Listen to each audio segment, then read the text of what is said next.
it. Large capacity magazines. You and I have no reason for large capacity magazines. You're not using them to hunt. If you want to burn through ammo fast at the range, you can, great. You could leave it at the range. People do that.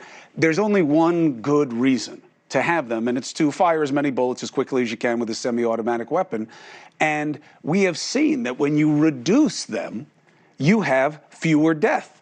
Even though we don't love to track this stuff, mass shootings, the deaths in mass shootings have skyrocketed as LCMs have become more available. Shouldn't you be open to thinking, well, what do I need those for? Well, why do we need those? You want the weapon, you have the weapon. But why do you have to have the ability to fire as much ammunition as you can and change as quickly as possible? Well, first thing is, if you're going to talk about large capacity magazines, the key thing is that we got to study that more. Because are they more available? Yes, you could say they're more available. And more people are dying. Gun crimes in our country? Yeah, but there's a bunch of reasons why that does exist. We already talked about one, mental health. Two, if you want to look at the most gun deaths in the United States, most of them occur in urban cities, like right here in New York. Mass shootings. Is that a fact? Mass shootings, 2 or more, if that's the definition we're going to go by. Is that because of the large capacity magazine, or is that because of the way? Handguns. Hold on. Because you could have those in handguns too. Yeah. Or are we going to talk about the fact of what's the status of the criminal justice system in those jurisdictions? Mm-hmm. Are those crimes and other crimes taken as seriously as they are in other jurisdictions, or less seriously? But they play the same problem. I think there's a lot of things that you got to look in that if you're going to make that determination from a legislative standpoint. And here's the point I want to make. If we're going to legislate something nationwide, okay, then it can't be a knee-jerk reaction by members of Congress just looking at the news. As much as the tragedy exists, as much as it pains us all, you have to steadily look at the data and then make a data-driven decision. Because if you make a data-driven decision, now you actually have something that can stand the test of time, that people can actually respect. I'm with you. I don't know of a data point that doesn't make this case. You have more of everything bad that you would ever want. You have more weapons being sold. Every time one of these things happens, people go out and buy weapons because they think there's going to be, this ban, which I think is really a boogeyman, to be interested. I don't think it's ever going to happen. But it works politically. I don't know what metric you could point to that shouldn't scare you. You have more suicides. You have more kids dying. You have more people killing each other. You have more people getting weapons in different ways than they haven't had. You have more weapons. I mean, isn't it obvious that we need to do a lot more than we're doing right now? Well, I think there's a number of things. One, that's why we talked about mental health first, top of the order. But they're not all crazy. It's not all that.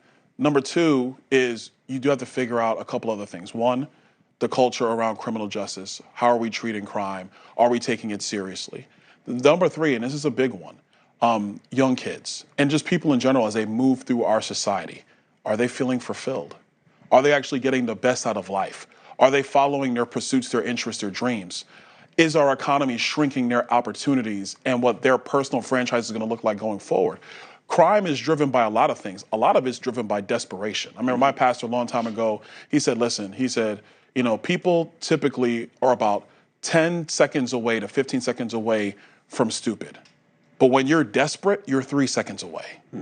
And so all these different factors add into it. It's not just the actual tool. It's also what's going on in society around us. I think it should all be on the table. Because, look, you have to be right. 50x%, depends on the year and how you want to measure it, is suicide. That is the ultimate act of desperation. Yes. And you have a handgun, it becomes manyfold more likely that you're going to do it because the access makes it so easy. But I wonder what it will take for all of it to be on the table. Let's just talk about all of it, and let's try to do everything that we can. Red flag laws, resources for families, for people who are in distress, how we reward states for having their numbers come down based on what their laws are on access, because people can do it. New York did it. You can criticize New York for a lot of things, but they brought down their gun violence numbers. Why? Well, because they just took it more seriously who they're giving access to. Massachusetts did the same thing. You see in California, they're doing it with ammunition registration, because a lot of people go and buy ammunition. They don't have gun licenses. That's a red flag, of a different kind. I just wonder, do you think it's just still too much of a political boogeyman, we'll leave it on this, that you can't even talk about it? In part, yeah. I think if you're going to be dogmatic about the conversation, then both sides are just going to retreat to their side. And it's an unfortunate reality of politics, because that's not even politics, that's just people. If you're not going to at least acknowledge my side of an argument, then why am I going to deal with yours? I will tell you, on camera, live, this is the most in-depth and actually thoughtful conversation on this topic I've ever had. Because typically it dog ears back to the dogma. I want to ban assault weapons. I want to protect the Second Amendment, which, obviously is the United States Constitution. So protecting the Constitution is my job. But that being said, everybody retreats to their side of the argument. If you're going to do this, you got to have a data-driven argument. You have to have a thoughtful argument. And you have to acknowledge the merits on both sides of the situation. And I think if you can get to that politically, you can actually get somewhere. Hey, thank you for watching. Please go to newsnationnow.com, newsnationnow.com, and you can find NewsNation on your television provider. And don't forget to click the red subscribe button down below. Then you will get more of NewsNation's fact-driven coverage.